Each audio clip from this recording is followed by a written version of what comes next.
because you discovered today that Donnie Dipshit is not a financial genius, a brilliant negotiator, and that he had saved the stock market. What did you find out today?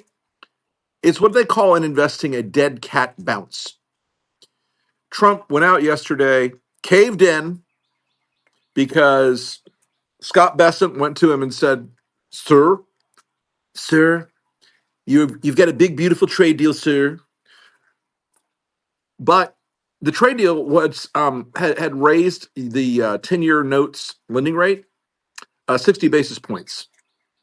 We were about to get absolutely ass hammered in the international financial markets because we were going to have to pay people more to take our bonds.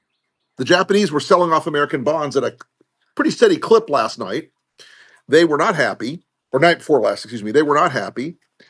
And the markets were getting the signal.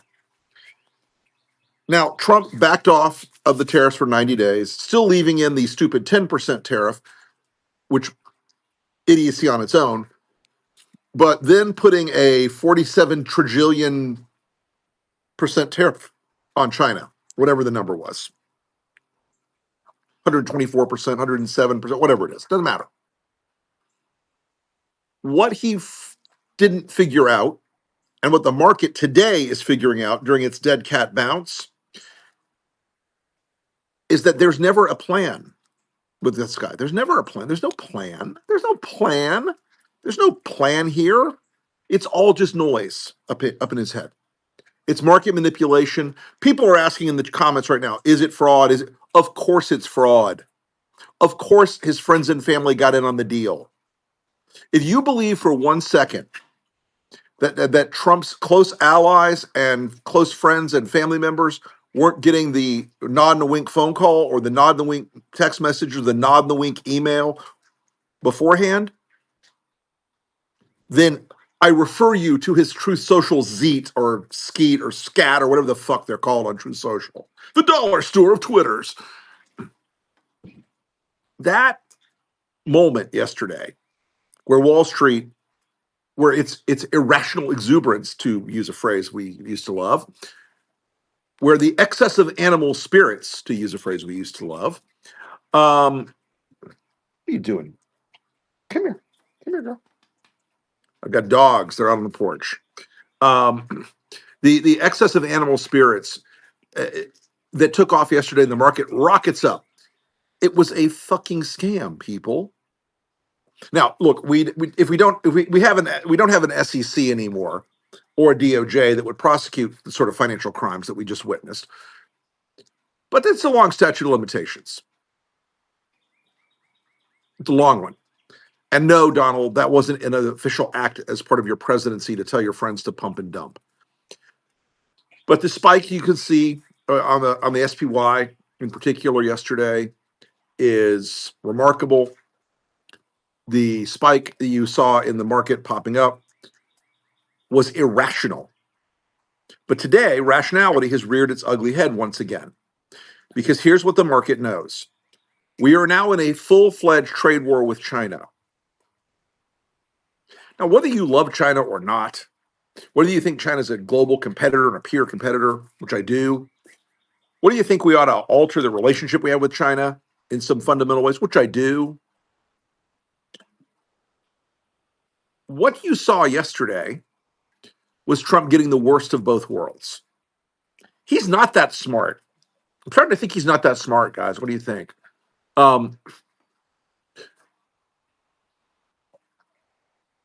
He ends up maintaining the trade war with China, which is going to remarkably and dramatically do two things. One, cut American exports to China. So if you're a soybean farmer, if you're a soy or corn in America, you're fucked. Because they're going to buy from Brazil and Argentina and places around the world that the Chinese now have a free reign to go and make new trade deals because America has fucked the world. I mean, I used to joke and say, like, if Trump's not an agent of Putin, how would you know? Well, if Trump's not an agent of making China great again, how would you know? He has given the Chinese massive new markets around the world, both to sell and buy from. And yeah, someone just said he's building Chinese influence around the world. It's absolutely true. It's ridiculous how true it is. But look, here we are in the year of our Lord 2025 on a beautiful Thursday, and the market is taking a dump. Why is that? It's because they're figuring it out slowly but surely. And look, folks in the money world are very, very, very, very, very, very, very, very, very, very pro Trump. They believe that Donald Trump presents a world where there is no regulation of the financial markets, mostly true. They believe that Donald Trump represents a world where the Department of Justice and the SEC will always look away, mostly true, almost entirely true. They believe that Trump represents a world where regulatory burdens to the companies that they own, either in whole or in part, will disappear, mostly true. They believe that Trump will preserve the carried interest deduction, mostly true. They believe that Trump will fight his heart out, that he will lay down and die, that he would sacrifice the lives of his children, grandchildren, and family pets to pass a tax cut that will largely benefit around. It's actually a little more, it's actually a little different than the 2017 tax cut. That benefited about 185 super high net worth individuals and companies. This one will benefit about 650 super high net worth individuals and companies, partly because there are more of them now. But what you're going to see here is this market figuring out that Americans are about to go to Walmart and pay 125% more. Once inventory cooks down in Walmart, Target, Hobby Lobby, all sorts of retail space, right? Amazon. Once the inventory cooks down, as it will within the next 4 to 6 weeks, they're going to impose on their customers a tariff surcharge. Now, if you were a big retailer, I have a bold proposal for you. You won't do it, I know, but it's a bold proposal.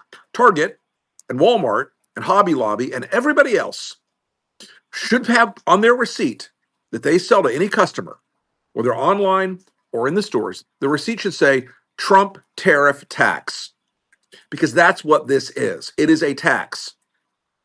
It is a tax. That is the fundamental conservative economic principle that a tariff is a tax that consumers pay. And the idea that America doesn't end up essentially crippling the budgets of American families is it's absurdly remote. Donald Trump has raised taxes on middle class voters. You know who most of those voters that voted for him are going to do? They're going to pay a lot more at the checkout line for everything. For everything. Gas prices may go down a little bit because demand is going to be so low for everything else. Shipping's going to fall off, all this other stuff. But if you're a retailer, you ought to be honest with your customers right now, because you're going to put the charge on them no matter what. Let's not fool ourselves. This is not these are not altruistic businesses, but you ought to put it on the receipt, put it on the invoice. Trump tariff tax. The 3 T's, if you will. Turn time, twist throttle, as we say in flying. But look, as we look at this decline in the market again today, I can see it over there on a screen, and it is going down again basically vertically. I want to remind the MAGA window lickers and short bussers and weirdos and dupes, all of you yesterday who were tweeting and screaming on every social media platform you could find, Trump's a genius, Trump's a genius, oh my God, Trump, Trump, Trump, he's a genius. Y'all, he's not a genius. Okay, it's like the arsonist sets the house on fire. He puts out part of the fire, but lets the house keep burning in the other rooms. That's the analogy you should think of this as, because he is dug in on this now.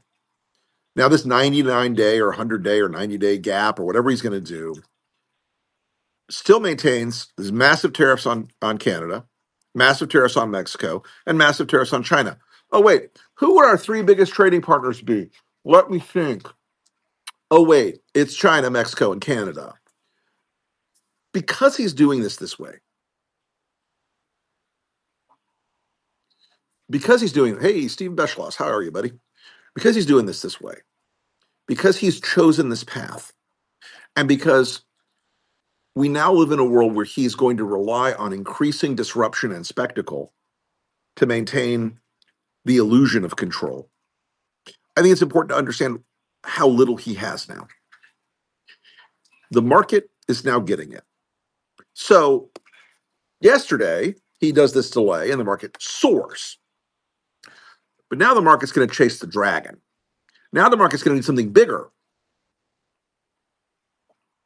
Now the market's going to need something really sexy to go back up like that. Because a lot of them made some money yesterday. Then all the fundamentals came roaring back in and slapped him in the face like a dead mullet. And bam, man, a dead mullet is a stinky fish. By the way, if you're not from Florida, you won't get this. But smoked mullet is the king of fish, the fish of kings. Um, but it hit him in the face really hard. They realized how miserable the circumstances still are. They realized how much peril we are still in economically. So to do this again, to get another rise out of the market, what does Trump do next? The only thing he can do is cancel them completely. I'm done with the tariff war. I fired Peter Navarro. I fired Howard Lutnick. Scott Bessent is God. He now runs all of our Council of Economic Advisors and the Treasury Department and everything else. He cannot do that because he can never take a real loss or responsibility for anything. Nobody in Trump world. By the way, when he fires Peter Navarro, he'll be like, I don't know who Peter Navarro was. He was an intern. I never met Peter Navarro. Peter who? But the architects of this idiocy would have to go for the market to respond properly. I did a podcast yesterday with Barry Redholtz, brilliant Wall Street analyst. It's on everywhere podcasts are found, and it's on YouTube under Lincoln Project. Check it out. It's on my Substack also, on the free side of the paywall. Check it out because this idea that that there's another thing in Trump's deck of cards to make the markets happy again is insane. And in fact, the thing the card he's about to deal, I'm changing subjects a little bit here. Smart people don't work for Trump. That is mostly true. Some of them are crafty, some of them are devious, but look, I've known plenty of smart people who do shitty jobs for terrible people.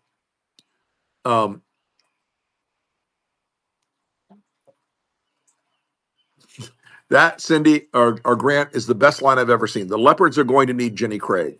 Yes, they are. So, but this idea that he's got another card to play right now is building up in the Persian Gulf.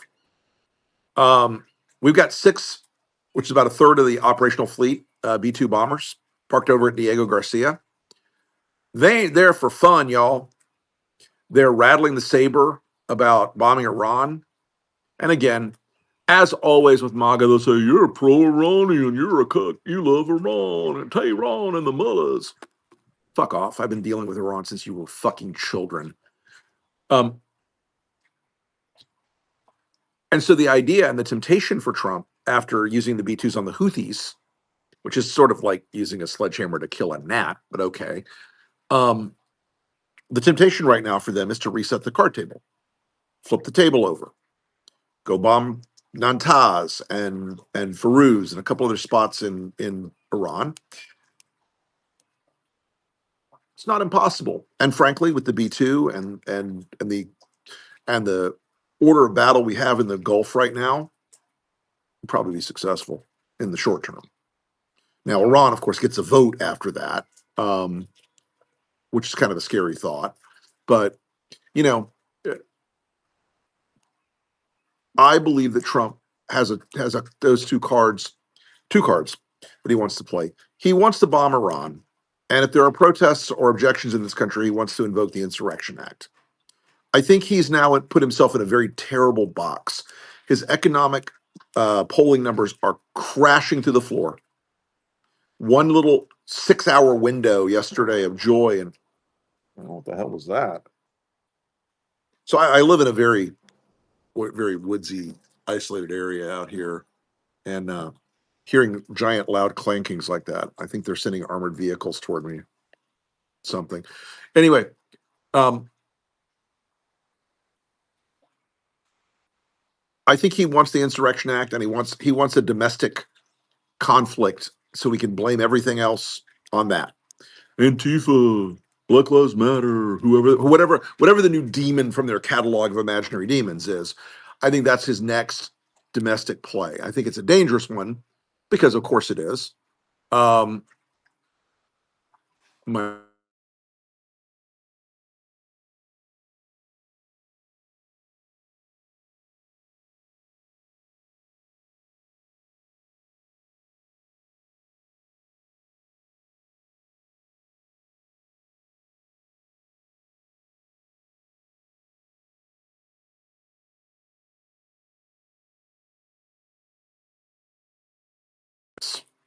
projection is their king and queen. Projection is a harsh mistress for the Trump world, but his numbers have declined so much, though his overall approval rating has now gone back down to where it's always lived, low 40s, high 30s. A good week is 45, a bad week is 37. It's going to live in that band. It Trump always reverts to the mean. I think that is scaring him a lot. I think that Mike Johnson is trying to bluff his way through with a bunch of bullshit stuff in the short term and a bunch of the one big beautiful bill, which is his next assignment. 1.4, nice. Um, I'm sorry if you lost audio. I don't understand, but I do my best. Um, but look, he does not scare. Trump scares all the time. Trump is a man baby. If that was about Trump, look, the guy is terrified right now. He's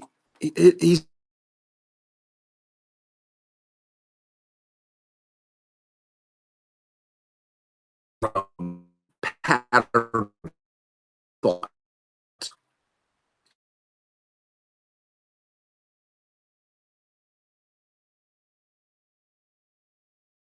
How can I bounce from one to the next? Trump gets in trouble.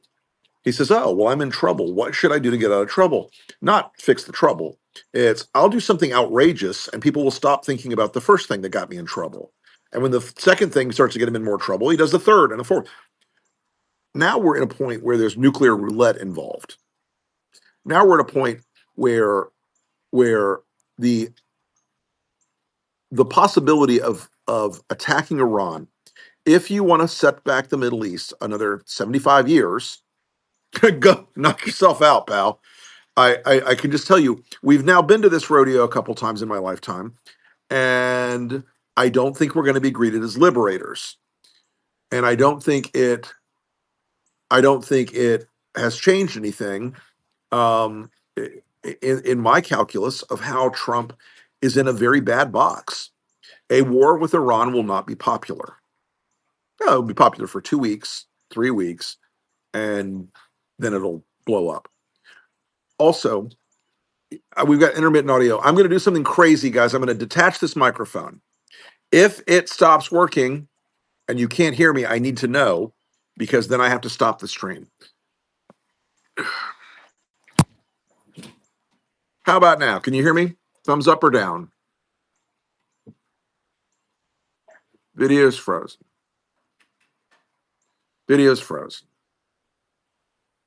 All right, they can hear me. Holla. All right. Take this mic off.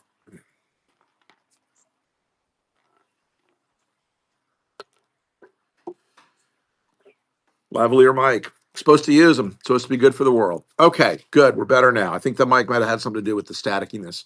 But look, a war with Iran will be popular for a few minutes. Then it will be unpopular because they'll get a vote. And that's something to go back to the beginning of this conversation. Remember, the Chinese get a vote. The Chinese, when you put a sanction on them, they get to sanction you back. As Scott Galloway says, these guys walk into this, they think that tariffs are like a punch in a speed bag. It's not going to hit you back. It's going to hit you back. So all these countries that think that Trump thinks are going to intimidate, he's going to intimidate, they've got options. Some have fewer than others, but China has a rich portfolio of options. Stop buying American T-bills, at which point we have to raise the rate on T-bills, which means your mortgage.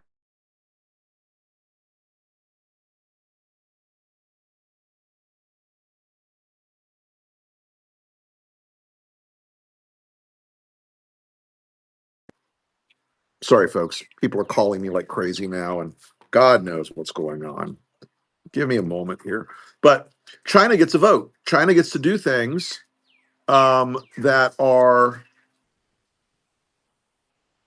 um, China needs to do things that are going to hurt red states and red districts, and they will. Like I said earlier, corn.